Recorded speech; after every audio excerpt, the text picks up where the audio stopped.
Hi everyone, in previous classes already we have studied about the atomic spectra like emission spectra and absorption spectra.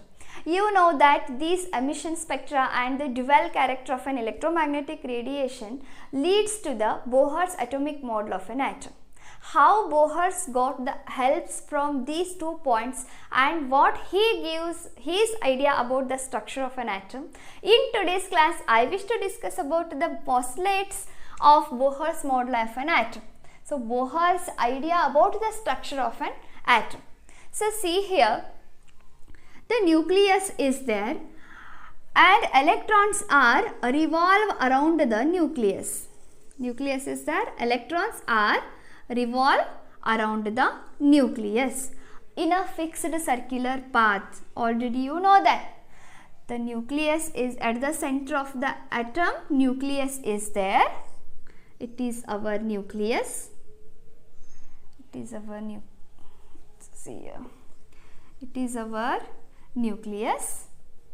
And these are our electrons which are revolve around the nucleus. Electrons. Where they are revolved? In a fixed circular path. Where they are revolved in a fixed circular path having their fixed energy. Every circular path have their fixed energy. Fixed circular path with a fixed energy, the electrons are revolve around the nucleus. So these are our orbits. These are called as an orbits. So this is our first postulates. So see here, Bohr's atomic model of an atom is very important to your annual examination and for the competitive examination purpose like a JEE and NEET. There also they asked questions on this Bohr's atomic model of an atom. So only by beheading these postulates you can write in your annual examination. But try to understand. So what are the postulates? Try to understand the concept, then only you can face your competitive exams. So don't behead the concept, just understand, then you can able to write this concept very easily. So see here, so what are the first postulate? So first postulate I already told you, the electron in a hydrogen atom can move around the nucleus, the electrons in a hydrogen atom or in an atom. So why I take a hydrogen atom here? Bohr's explain with easier way by taking the reference of the hydrogen atom. And he explained only the atoms like they are like to the hydrogen atom. So see here, in an atom, electrons are move around the nucleus in a circular path of a fixed radius and energy. These circular paths are having their fixed energy R1 and the second orbit is have also fixed energy, that is R2. So like this, these circular paths are having their fixed energy and their fixed radius in that circular path, and that circular path are called as an orbits. In the orbits the electrons are revolve around the nucleus. So this is our first postulates. I wish to read the first postulates, just I wish to read this. Electrons in a hydrogen atom can move around the nucleus in a circular path of a fixed radius and energy. These paths are called as an orbits. And these are orbits or these paths are also called as an stationary states or allowed energy levels. These are our energy levels or allowed energy levels. So the states of these orbits are arranged concentrically around the nucleus. Concentrically means we are having the same center, but here we are having 2 to 3 circles with the same center, with a common center. So like this, these circular paths arranged in an atom. So this is the first postulates of an Bohr's model of an atom. So just remember the 2 points. Here the stationary paths or allowed energy levels or these circular paths having their fixed radius and fixed energy levels. Their fixed energy. And next we are moving with our second postulates. the energy of electron in the orbit, does not change with the time. So this is very, very important to understand here. Electron in the orbit does not change with the time. So what happened in the Rutherford's time? And what we have studied in the Rutherford's model, where he failed, just I wish to recap. In the Rutherford model also, we are learning about at the center we are having a heavily positive concentrated mass, and that is called as a nucleus, and around the nucleus the electrons are revolve. They also said like this. But according to the Maxwell, what happened when charged body moves continuously, it can emit the radiation and it loses the energy in the form of a radiation. Then what happened when these electron moves and lost their energy, and it comes and again it falls on the nucleus, then what happened? Atom will be collapsed. So this limits or this drawbacks takes place in the Rutherford model. But what Bohr's developed and what he says about this drawback, Rutherford says the electrons also have their specific energy, and the orbits also have their specific energy, and the energy of electron in the orbit does not change with the time. In the orbit does not change with the time. So the energy of electron doesn't change here. So it having fixed path, fixed energy, and it doesn't change with the time. Then what happened?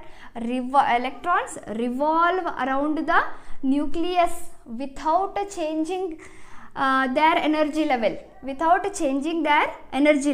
is no loss of energy takes place according to the Bohr's. So, and here the energy is quantized.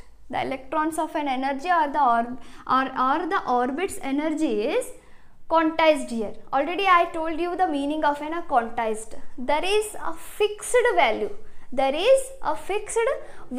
Only available to us. Like I told about the example in a previous class about the coins or about the note. So see here we saw our 1 rupee coin, and we have 2 rupees coin, and we have 5 rupees coin. We don't have 250 rupees coin, and we don't have 350 rupees coin.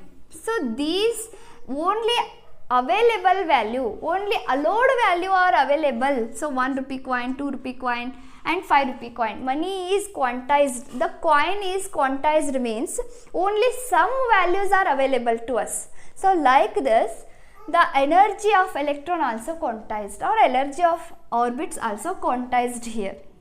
They are having fixed energy level. They doesn't change with the time. So this is about the second postulates of the Bohr's model of an atom. I hope you clearly understand. So what is the first point?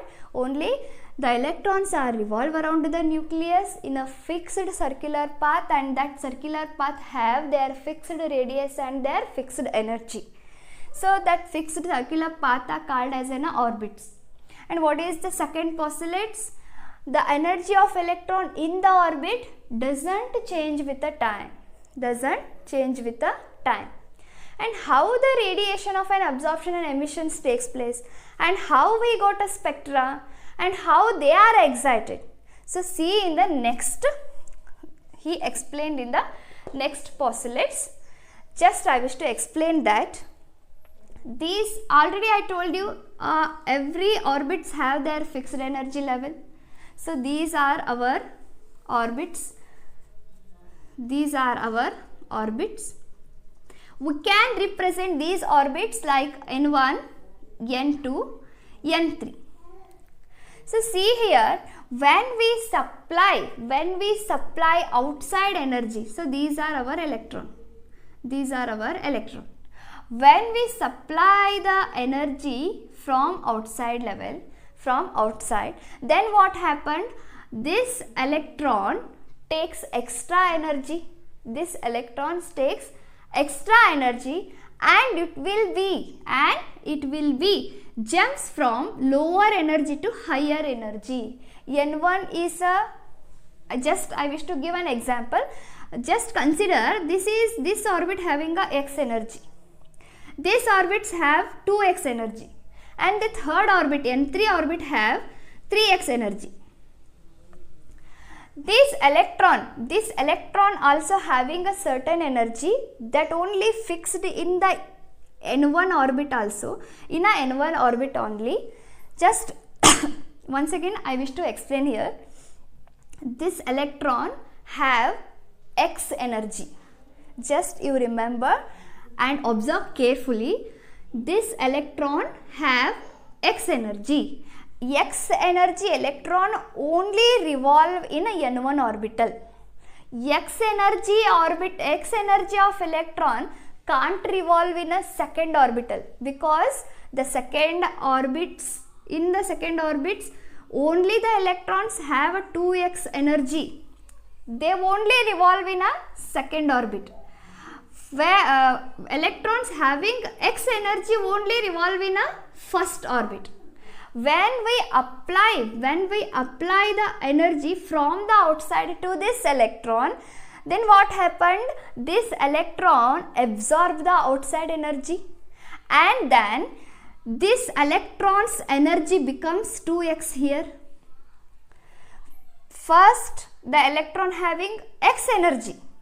When you apply the outside energy level, then it absorbs the energy and it becomes how much? 2x, and its energy level becomes 2x. Then automatically what happened? This x energy electron become a 2x energy, then it jumps N1 orbital to N2 orbit. It jumps N1 orbital to N2 orbits. Then what happened? Just I wish to explain here. These are our energy level. This is a N1 energy and this is a N2 energy, and this is our N3 energy. So this is our electron having x amount of energy. When you supply the outside energy to this, this electron becomes 2x energy level. And then what happened? Automatically, suddenly, this electrons jumps from N1 to N2 level, lower energy to higher energy level. And then what happened? This electron not happy with this higher energy level. It become unstable. Then what happened?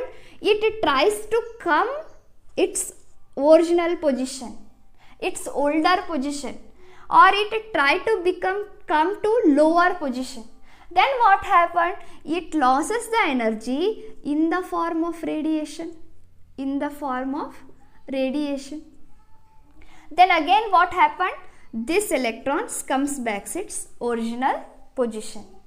Now the transitions takes place. Just to clear the topic, when the electrons get energy from outside, then what happened? The electrons are moving with lower energy to higher energy. They are jumped from lower energy to higher energy. Then when they are going to the higher energy, they become unstable. Then what happened? Again they emit the radiation. In the form of radiation, they lost their gaining energy. Again they come back to its original position. So by this concept, you know very well about the transition. Now we are going with the third postulates. The frequency of radiation means the outside energy of electromagnetic radiation absorbed or emitted when the transition occurs. Between the two stationary states, that that difference in energy is by delta E is given by E2 minus E1 divided by H. E2 minus E1. E2 minus E1 means when transactions takes place, when the electrons are emit and absorption of the electromagnetic radiation which comes outside.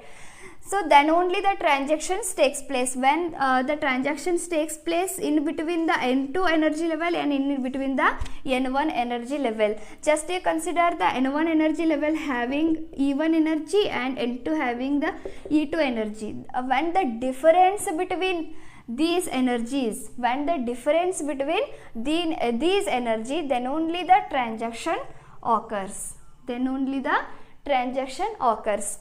When the outside energy will comes, and then only these electrons are absorb the energy and they jumps from lower energy to higher energy level.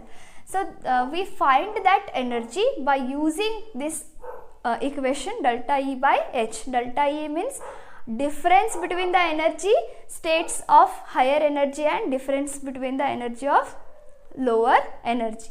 So this difference between these two energy levels is called as these two energy levels takes place, then only the transition occurs. So this is our third postulate. So what is our third postulate? The frequency of radiation absorbed or emitted. The frequency of radiation absorbed or emitted when transition occurs between two stationary states. That difference in energy denoted by delta E is given by delta E by H is equals to E2 minus E1 divided by H. So this is the third postulate. And the next fourth postulate is, before we are going to learn about the fourth postulate, just I wish to say here some basic about that. I think or I hope you know the word momentum. So what do you mean by momentum here? Mass into velocity. Mass into velocity is called as a momentum. Just it is one object and it comes one place to another place. This object has a momentum. If consider I am is here, I am come back one step, two step forward or one step, two step backward. Then what it means? I am in a momentum. My mass into my speed means velocity. So the mass into velocity is called as a momentum. And in this postulates we are talking about the angular momentum. So why we are talking about the angular momentum? Electron has an angular momentum. How? Just see here. Already you know that around the nucleus electrons are revolve in a fixed orbit. So these electrons have certain mass and these electrons have their velocity, and the mass into velocity is called as what? Momentum. And next, how these electrons are move. These electrons are move in a circular path, in a certain radius. These circular shells have their certain radius. These electrons are moving in a circular path with a momentum called as an angular momentum. Means mass into velocity into radius. So mass and the product of mass, velocity and radius. So this is called as an angular momentum. So about this momentum and about this angular momentum you will learn in your physics. So just see here what it means. The electron has angular momentum, or electron has a momentum, angular momentum. So see here the fourth postulate. The angular momentum of an electron in a particular shell is equals to integral multiple of h by 2 pi. So what's the value of that angular momentum? The electrons having their particular shell is the integral multiple of h by 2 pi. So the meaning is, this is our nucleus, this is our first shell, I mentioned as a N1, and this is our second shell and mentioned as a N2, and this is our third shell, this is our third shell, this is our third shell mentioned as N3. So see here, the angular moment of an electron having the value h by 2 pi here, and next the angular momentum of electron in this shell is 2h by 2 pi, and the angular momentum of N3 shell is, or the electron present in this shell is, then what happened? 3h by 2 pi. So the angular momentum of an electron in a particular shell is equals to integral multiple like 1, 2, 3. So N1, N2, N3, there are h by 2 pi, 2h by 2 pi, so 2h by 2 pi and 3h by 2 pi. Means here the angular momentum also quantized. Here the angular momentum also quantized. We get only 1h by 2 pi, 2h by 2 pi, 3h by 2 pi, 4h by 2 pi, like this integral multiple we have here. We don't have 2.5h by 2 pi because angular momentum is also quantized. Already you know that the meaning of an quantized. There is a fixed value is available. So it is meaning of, so this is quantized.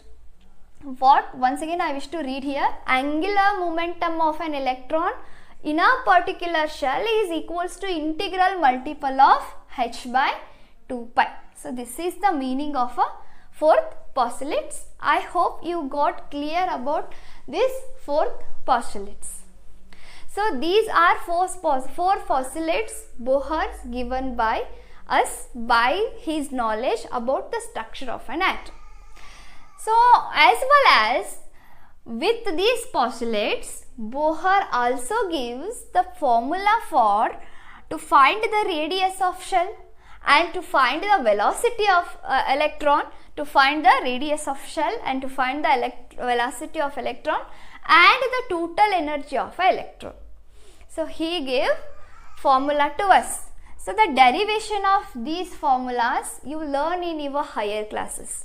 Just here you have to remember the formulas, and these formulas are helps in your numericals. Just see here. So the radius of shell, what he give the formula to us? Radius is equals to 0.529 n square divided by z in terms of a angstrom. Already you know that the angstrom means 10 raised to minus 10 meter.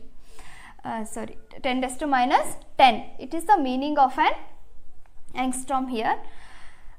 What is the meaning of an n here? N is number of shells. N is number of shells. Means the N1, N2, N3. Means N1, N2, N3. Shell number 1, shell number 2, shell number 3. So what is the meaning of an Z here? That Z is an atomic number. Already I told you, Bohr's explained hydrogen atom or hydrogens like atom or single electron species atom. Single electron species atom. Meaning the hydrogen having a one atomic number, and helium plus he can explain. Helium plus atom we can explain in terms of a Bohr's postulates. In a helium we are having a atomic number 2, but helium plus we are having 1. And he explained lithium plus 2. So like this single electron species atom he explained. Always just consider here what. So the Z value is always 1 here. And next one is velocity of electron. Velocity of electron. So V is equals to 2.18 into 10 raised to 6 into Z divided by N meter per second. Meter per second. Already you know that N is our shell numbers and Z is our atomic number. And next one is the formula for total energy of electron. Total energy of electron. Here why I mentioned the total energy? Just think. Yes, you are right.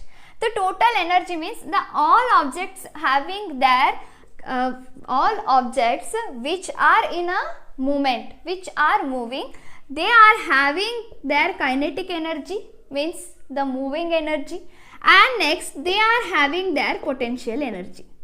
The total energy means the sum of kinetic energy and potential energy. The energy when the object is in a movement, when in a moving object we can find their kinetic energy. Potential energy means their stored energy. Every object has their stored energy. So this is called as a potential energy. The sum of kinetic energy and the potential energy is called as a total energy. Sorry, we mentioned as total energy. In the electron, we are having a kinetic energy and as well as their potential energy. So the sum of kinetic energy and the potential energy, after the derivation, finally we got the formula like this. You studied about the derivation of this formula and how the kinetic energy of electron will comes and how potential, what is the potential energy of this electron, how we combined these two also, how our formula will comes. You studied in your physics in your higher classes. So the total energy of electron is equals to minus 13.6 Z square by N square electron volt. In terms of electron volt, we are having here the total energy. And 1 electron volt is equals to 1.6 into 10 raised to minus 19 joules. If you want your energy of electron in terms of a joule, then what happened? 1 electron is equals to 1.6 into 10 raised to minus 19 joule. For the conversion, it is necessary to remember the value of this conversion. So next one, if you want the energy of electron in terms of a joule per atom, then what is the formula?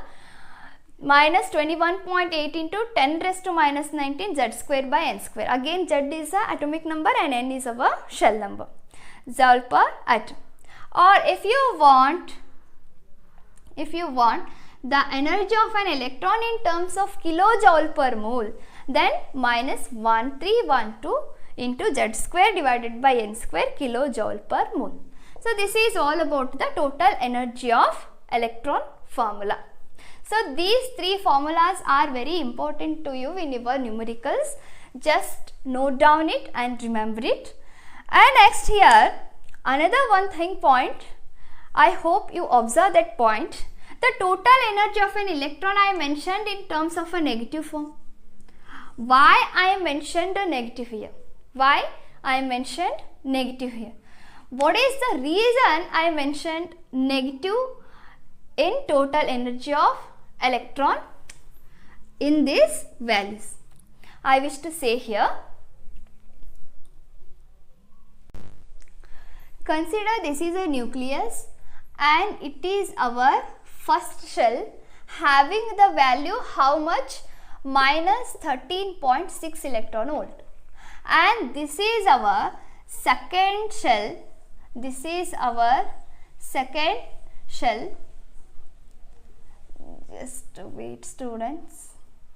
This is our second shell. And what is the energy of this shell is, or what is the energy of electrons present in this shell is, that is, just apply this value minus 13.6 into Z means atomic number, hydrogen having the atomic number is 1, divided by N, number of shell is 2 square, and what will be the answer comes? Minus 3.4 electron volt. Minus 3.4 electron volt. Our second shell value is minus 3.4 electron volt. And our third shell value is if I calculate by applying the same formula and I calculate the third shell, then I got around 0.8 electron volt. If I calculate the fourth shell energy, I got 0.5 electron volt. Just observe here what happened. The negative values are become decreasing. The negative values are become decreasing. Then what happened here? The negative values are moving towards the positive terms. Moving towards the positive terms. So it means what? The energy of electron will be increasing here. Increasing. The energy of electron is increasing when the number of shells are increasing, and this moving towards the positive side, and it moving towards the positive side. The meaning is the energy is increasing. When the number of the electrons are present in the infinity number of shell, when the electrons present in the infinity number of shell, this is, I hope this is our infinity, just think, it is our infinity number of shell, then the energy of electron is equals to 0. Why this electron is 0? Just you know one thing also, the electrons and nucleus having some force of attraction, some electrostatic force of attraction between them. This electron also having some attraction about this nucleus, and this nucleus also have attraction on this electron also. This nucleus and this electron having some electrostatic force of an attraction. The infinity shell, is there any force of attraction between the nucleus and electron? No.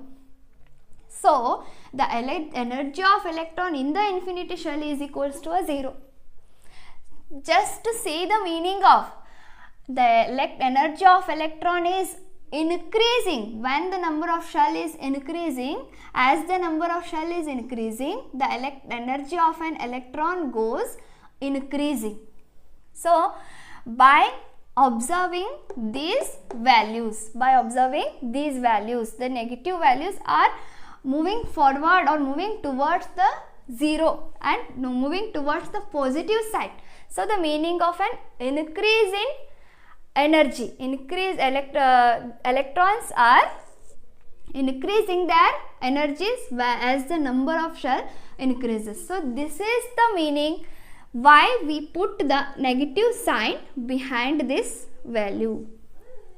I hope you all clear about the postulates of an Bohr's atomic model. In our next class, I will come with some numericals based on the these Bohr's atomic model. And next, a very important concept to you is that is the hydrogen spectrum, which is observed by the nail. So what are the hydrogen spectrum and which lines we got there in a line spectra of an hydrogen atom? I will come with a very interesting topic that is very important to you also. I wish to complete in today's class about this information. Thank you.